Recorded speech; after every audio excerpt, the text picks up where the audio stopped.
Ayan mga paps, yan yung bante ng aking motor, si Kenji.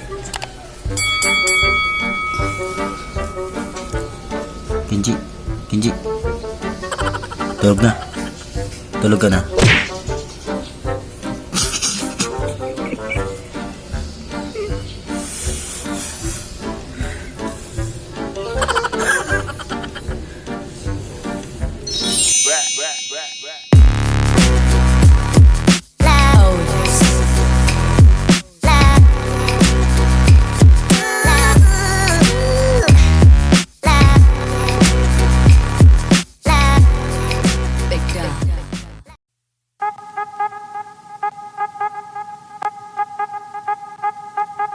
So ayun mga paps, muli narito na naman po tayo upang pag-usapan natin ngayon ang tungkol sa paano nga ba matutong magmotor. Okay? Ayun po, marami pong nagtatanong sa akin kung paano nga ba matuto, kung gaano nga ba kabilis, matagal ba, or nakakatakot ba. So ito pong masasabi ko lang. Number one, dapat po alisin natin yung kaba na baka tayo maaksidente or baka magkamali tayo. So yun, tanggalin po natin yon. Number 2, dapat meron po tayong disiplina. Okay? Pangatlo, meron po tayong presence of mind. At yung panghuli po natin siguro, dapat active po ang ating pakiramdam sa paligid. Okay? So, yung mga bagay po na yan ay napaka higit na kailangan po kapag tayo ay magpapractice sa pagmumotor. So, bago po natin umpisan, meron pong tatlong klase ng motor. Yung isa, yung tinatawag na automatic. Yan. Ganito pong klase yan, automatic. Okay. At yung isa naman is yung semi-matic. Papakita ko po sa inyo yung semi-matic. Ayan po. At yung isa naman, yung tinatawag na manual clutch. Ayan po, manual clutch. So, ayun po. Sa umpisa po ng pagpapractice ng motor, ang may advice ko po, mag-practice po tayo dun sa pinakamahirap na sinasabi nila. Yun po yung manual clutch. Bakit po? Kasi pag marunong tayo sa manual clutch, marunong na rin tayo dun sa dalawa. Yung semi-matic, lalo-lalo na yung automatic. Okay? Malaki po yung pagkakaiba ng tatlo. Kasi yung automatic, wala kang ibang iintindihin lang kundi yung pag-switch ng ignition. Pagkatapos, pag pinilit mo na yung electric switch mo, pwede mo nang pigain yung throttle at aandar ka na.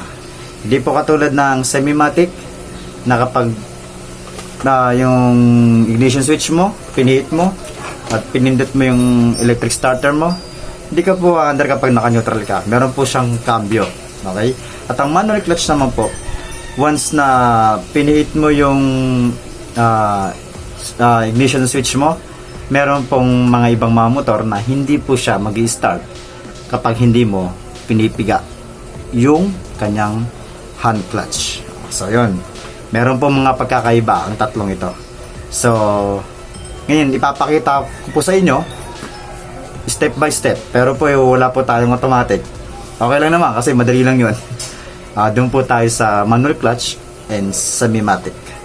So advice ko lang po, kapag napapractice na po tayo magmotor at medyo natuto na tayo, huwag po tayo magpapaandar sa malayo nang wala pa tayong lisensya. Siyempre, number 1, dapat license holder tayo para iwas tayo sa mga huli. Okay? Lalo na sa mga baguhan. Kahit po, kumuha muna tayo ng student permit, after 1 month, kuha na tayo ng kahit non-pro lang, makakapagmaneho na po tayo ng motor kahit saan natin gustuin. Makakapag-rides na tayo. Okay? So, yun. Umpisa na natin. Ayun mga paps, simulan natin sa semi-matic na motor. Kung paano ito pagaganahin at kung paano ito papaandarin. Isa-isayin natin, step by step. Number 1, syempre, ito yung ignition switch. Pihitin natin pa kanan. Pag umilaw na, itong N, ang ibig sabihin yan, naka-neutral na siya. Pag sinabing neutral, kahit paandarin mo siya dito sa electric starter, hindi aabante ang motor kasi naka-neutral. Meron siyang 4 na gear, yung primera, segunda, tercera, and kwarta. Ngayon, pag pinandar natin to, ipakikita ko sa inyo kung ano yung pagkakaiba ng apat na ito sa tuwing tinatapakan natin ang ating cambio. Okay? So, umpisa na natin. Nakabukas na ang ating susian. Okay? Double check natin ang ating signal light. Ayan, nakagitna siya, hindi siya naka-left, hindi rin siya naka-right, nakagitna. Yung ating headlight, dahil maaga ngayon, hindi natin kailangan ng ilaw. Yan, kaya papatayin natin siya. So, ito, choke. Huwag po natin siyang gagalawin pag nasa normal operation tayo ng ating motor. Ito naman yung switch ng busina. Okay. So, ayun po, simulan na natin. Madali lang po. Kapag gumagana yung electric starter ng inyong motor, ito ang gamitin. Pero nire-recommend ko po na pag sa umaga magpapaandar tayo ng motor, kickstart ang ating gagamitin. Ayan po, kickstart. So dahil napaandar na to kanina, itong electric starter. Ayan. Kung mapapansin nyo po, naka-neutral. Kahit pa napigain ko to, yan, paunti-unti hindi siya maandar. Okay, so testing natin, napaandar rin siya ngayon. So ayun, naka-start na ang ating motor. Sisimulan naman natin siya ngayon paandarin. Pero bago ang lahat, bago natin siya paandarin, alamin muna natin kung paano gamitin itong throttle. Okay? Hindi yung pigala ng piga. Kasi pag nag-engage ka sa first gear mo at itinodo mo ang piga, sigurado lilipad ka. Siyempre, pinakauna sa lahat na gagawin mo, pakaramdaman mo yung tunog ng yung throttle. Paunti-unti lang. Halos kinikilitin mo lang siya. Yan. Wag yung ganon. Okay? Dahil ibig sabihin nun, pinapwersa mo yung speed ng yung motor. Pag binirit mo siya ng malakas, aandar siya ng mabilis kapag nakapasok pang gear. Kahit saan dyan sa mga yan, kapag umaandar ka na. Okay? Lalong lalo na tong primera. Napakadelikado po nyan kapag naka-engage ka sa first gear mo at piniga mo ng todo ang motor. Kaya kailangan unti-unti lang ang piga. Okay. So, pangalawa, itong preno. Kailangan ba sa tuwing umaandar ka ay nakapiga ka sa preno? Hindi po. Ang preno, ang purpose nito ay pag-alalay lang. Kapag ikaw ay nasa humps, at kailangan mong bumagal, kailangan mong huminto. Yan ang purpose ng ating preno. Wag po tayo magpapaandar ng motor na lagi nakapiga ang preno. Bakit po? Dahil pinipigilan niya yung pag-andar ng motor. Kaya ayun po, simulan natin yung pagtapak sa first gear. Ayan po, first gear. Tumunog po siya, marinig po ninyo. Ayan, first gear. Ipigayin ko to ng dahan-dahan. Ang kamay ko naka-position, naka-standby sa preno, at nakalalay siya sa throttle na tinatawag. Ngayon po, tignan natin kung paano siya mag-response. Paano tayo aandar. Ayan, konting-konti lang po. As in talagang konti lang yung pagpiga ko. Pero, yung response ng motor, ayan o, umaandar ka agad siya. Okay? Ginagamit po ang first gear sa starting point ng pagpapaandar ng motor. Example, nasa stoplight ka, o kaya naman, bumagal ka at kailangan mo ulit bumilis ng andar. Ibig sabihin ng first gear is preparation para sa mas mabilis na pag-andar pa sa mga susunod na gear. Okay. Ayan ang primera. Pamilyar po natin siya. Every time na iti-testing po natin siyang pigain, ganito lang po. Piga, bitaw, preno. Ganyan lang po kadali.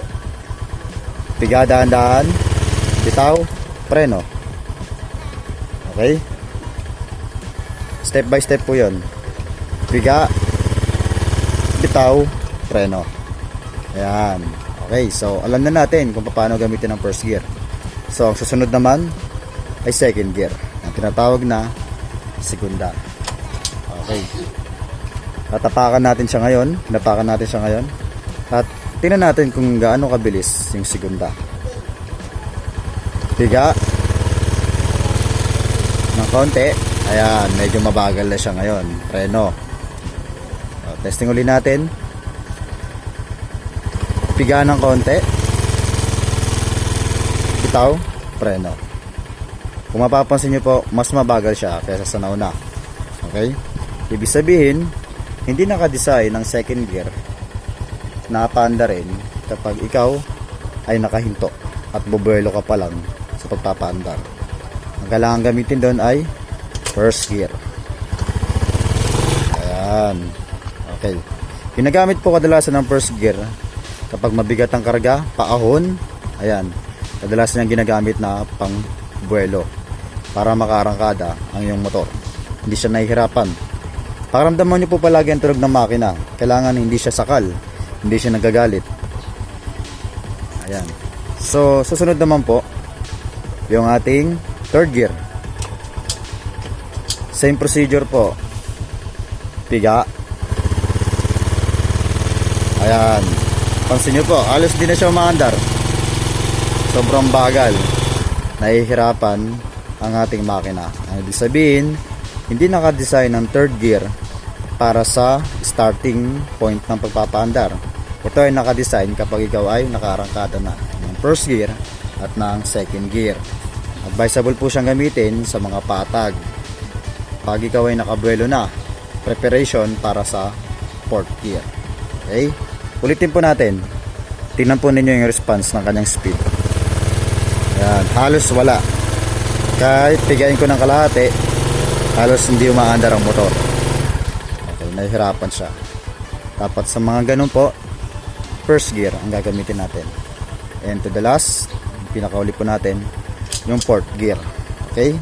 Tingnan po ulit natin yung response. Pigaan ng throttle. Ayan, halos ayaw na umandar.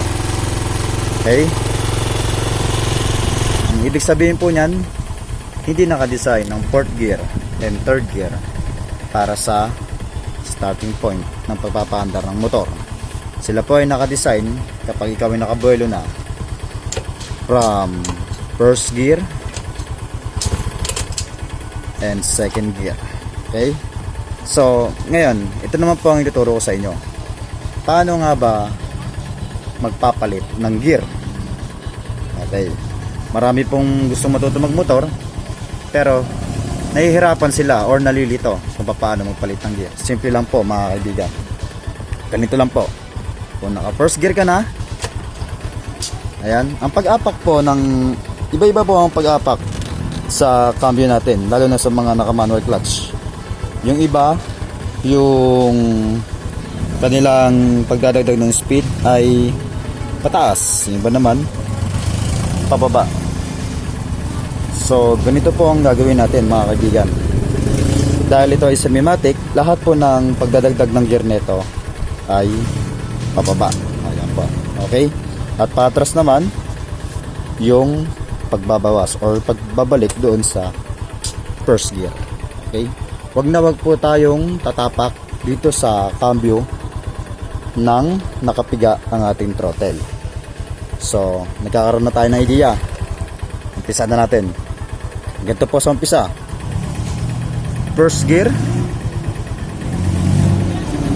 Okay. First gear tayo. Then piga. Bitaw. Sabay second gear. Piga ulit. Bitaw. Third gear. Okay? Kuha po natin. Ulitin po natin. Ulitin natin yung procedure. Okay. First gear. Piga.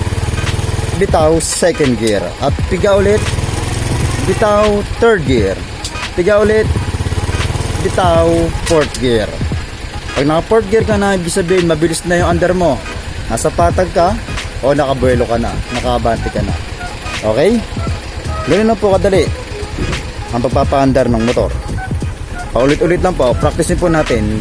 Kapag takot pa po tayo sa mahabang pagpapaandar, step by step, atras abante lang muna po tayo. Okay? Ulitin po natin. First gear, piga, bitaw, second gear, piga, bitaw, third gear, piga, bitaw, fourth gear, at arangkada na yan. So ipakikita ko po sa inyo kapag nasa actual tayo ng pagmamaneho. Okay, let's go. So ayun po, simulan na natin na actual na pagpapaandar ng motor at pag-arangkada at pag-change gear. Siyempre bago ang lahat, ihandaan natin ang ating side mirror. Yan, dapat kita ang likod. Ikita mo yung sasakyan sa likuran. Yan, kung meron sasakyan sa likuran. At siyempre, prepare din natin yung ating preno. Yan, yung preno sa harapan at preno sa likod. Ang purpose po ng preno sa likod ay pag-alalay sa biglaang pagpipreno. Ibig sabihin, pag naka-drum brake ka at hindi naka-disc brake katulad sa harap, yan, disc brake po ang tawag dyan. At sa likod naman po ay drum brake. Yan po, drum brake siya. Ang pagkakaiba po ng dalawa, ang disc brake ay masyadong mabilis ang pag-response ng preno at ang drum brake naman ay hindi po, medyo mabagal siya. Meron siyang delay na tinatawag. So yun, nakaayos na. Siyempre kung saan tayo pupunta, laging prepare lagi ang ating signal light para alam na nasa likod natin kung saan tayo liliko, kung kakaliwa ba o kung kakanan ba tayo. So simulan na natin ang pagpapaandar. So ayan, simulan na natin. Tapak sa first gear, pababa, tiga dahan-dahan. Ayan, ligo po tayo. Tiga dahan-dahan, bitaw, atras konti para makaliko ng maayos. First gear pa rin, tiga dahan-dahan. Okay, dahan-dahan tiga, bitaw, second gear tiga, bitaw, third gear tiga, bitaw, may humps po. Ngayon, babalik tayo sa second gear at first gear dahil may humps. Dahan-dahan tiga, bitaw, second gear tiga, bitaw, third gear tiga, bitaw, fourth gear. Okay, pagligo po natin, naka-minor lang tayo. Ayan, kahit po hindi natin pigain yung throttle, aandar yan kasi pababa. Ngayon, babalik tayo pataas. Dahan-dahan ng preno. Piga tayo ngayon, tapak tayo sa gear natin, patras. Ito ulit. First gear. Akyat po yan. First gear. Itaw, second gear. Piga ulit. Dahan-dahan lang ang piga. Lumiligo tayo. Okay. Konting piga. Itaw, third gear. Mayam suli. Akyat tayo. Tapak patras. Sagang first gear. Abante ulit ng paunti. Okay. Piga ulit. First gear. Bitaw, second gear. Piga. Second gear. Bitaw, third gear. Ayan po. Nakarangkada tayo. Kaya mabilis na ang ating speed. Okay. Dahan-dahan piga sa preno. Sa foot brake. Sa handbrake. Okay. Dali lang po kasi ang pagmumotor ng semi-matic. Wala pa siyang clutch. Ayan. Second gear, bitaw, piga, third gear, dahan-dahan, tapak sa preno, foot brake, dahan-dahan, hawak sa preno, handbrake, ang sulit, back to first gear, same lang po ng procedure. Paulit-ulit lang po yan. So, ayan, napakasimple lang po ang pagmumotor ng semi-matic. Mas lalo na po kapag tayo ay naka-automatic kasi wala nang cambio na tinatapakan, nagkakala ng piga at bitaw ng preno. Okay.